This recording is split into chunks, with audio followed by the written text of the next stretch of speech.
Olá, sejam bem-vindos ao seu canal de matemática, Matemática em um Clique.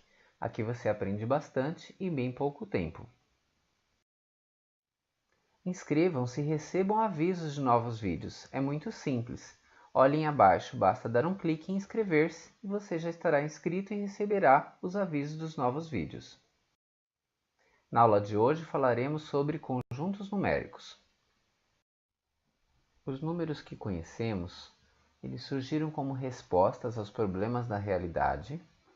Dependendo da fase da história, novas demandas surgiram. Eles estão divididos por características comuns, como veremos a seguir, e eles estão atualmente agrupados em conjuntos. Vamos ver então agora quais conjuntos estudaremos. Estudaremos os seguintes conjuntos: dos números naturais, que é representado pela letra N, conjunto dos números inteiros, representado pela letra Z, conjunto dos números racionais, representado pela letra Q, e o conjunto dos números irracionais, representado pelo Q barra, esse traço em cima, e por último o conjunto dos números reais, representado pela letra R. Vamos lá? Inicialmente falaremos do conjunto N, o conjunto dos números naturais. Vamos representar, como já dito, pela letra N, e esse conjunto ele envolve desde o zero até o infinito, pensando em todos os números à direita do zero, os números positivos. Então temos aqui, ó, 0, 1, 2, 3, 4, 5, 6, 7, 8, 9, 10, até o infinito, todos os números naturais.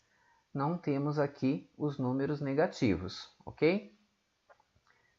Vamos agora falar de alguns subconjuntos de N. O que é um subconjunto? Talvez você pense, né? O conjunto eu já sei o que é, mas e o subconjunto? Então, o subconjunto nada mais é do que um conjunto que está dentro de outro, é um conjunto contido em outro. Então, aqui você tem um conjunto dos números naturais, representado pelo diagrama azul. Se dentro dele você imaginar um conjunto menor, só com os numerais 1, 2, 3, 4 e 5, esse conjunto menor está dentro do maior, por isso ele é um subconjunto, ok? Vamos lá, então. Então, subconjuntos de N, nós podemos pensar, por exemplo, no conjunto A. Ele é menor do que N, porque ele não começa no zero, ele começa no 7, 8, 9, 10, até o infinito. Então, ele é menor do que N, não subconjunto de N, ok? Então, usaremos a letra X para representar os elementos do conjunto. Vejamos. X pertence aos naturais. Então, esse X representa todos os elementos que estão dentro do conjunto. Então, essa representação ela deve ser lida, né, como eu já havia dito, X pertence ao conjunto dos números naturais, ou, resumidamente, X pertence aos naturais. Então, como podemos especificar que os números do conjunto A são maiores do que 6? Vamos supor que você queira essa característica, todos os números maiores do que 6. Como podemos fazer? Vejamos então a seguir. Eu posso representar dessa maneira: x pertence aos naturais, tal que x maior do que 6. Então, eu estou pensando apenas nos números que são maiores do que 6. Como lemos esse conjunto? Então, eu já havia falado anteriormente, mas vamos relembrar. X pertence ao conjunto dos números naturais, tal que x é maior do que 6. Esse subconjunto de N ele representa a mesma coisa do que um outro conjunto, né, que pode ser descrito número a número. Então, esse conjunto abaixo, ó, A igual a 7, 8, 9, 10 até o infinito, é a mesma coisa que aquele conjunto lá em cima, x pertence aos naturais, tal que x maior do que 6, ok? Então, esse conjunto é equivalente. Então, a observação sobre subconjuntos é que essa forma de representar subconjuntos ela também vai servir para os demais, não somente para os naturais. Vamos estudar também os demais conjuntos a seguir, então lembre-se que essa forma de falar x pertence, só mudando o conjunto, porque inicialmente falamos os naturais, então vamos ter outros que poderíamos aproveitar as mesmas características.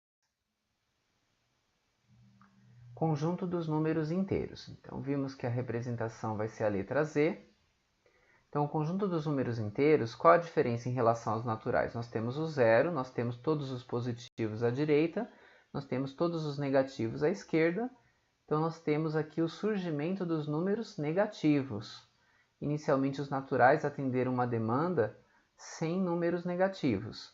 Agora temos os negativos no conjunto dos números inteiros. Conjunto dos números racionais. O que são os números racionais? É uma maneira, de pensarmos nos números racionais é lembrarmos de todos aqueles que podem ser escritos como uma divisão de dois números inteiros, sendo que o denominador tem que ser sempre diferente de zero. E vamos representar esse conjunto pela letra Q. Então, resumidamente, se você consegue escrever na forma de fração, uma divisão de dois números inteiros, você tem um número racional. Com exemplo vai ajudar. Vejamos então a seguir. Números racionais. O 5 é um número racional? Será que conseguimos escrevê-lo na forma de fração ou uma divisão de dois números inteiros, onde o denominador é diferente de zero? Podemos representar então como a divisão de dois inteiros? Voltando à pergunta, o 5 é um número racional? Então, o 5 pode ser escrito como 5 sobre 1, 10 sobre 2, 15 sobre 3. Essas frações, elas estão descritas como a divisão de dois números inteiros, onde o denominador, o número que está embaixo, é diferente de zero. Então, o 5 realmente é um número racional. Sim, ele é racional.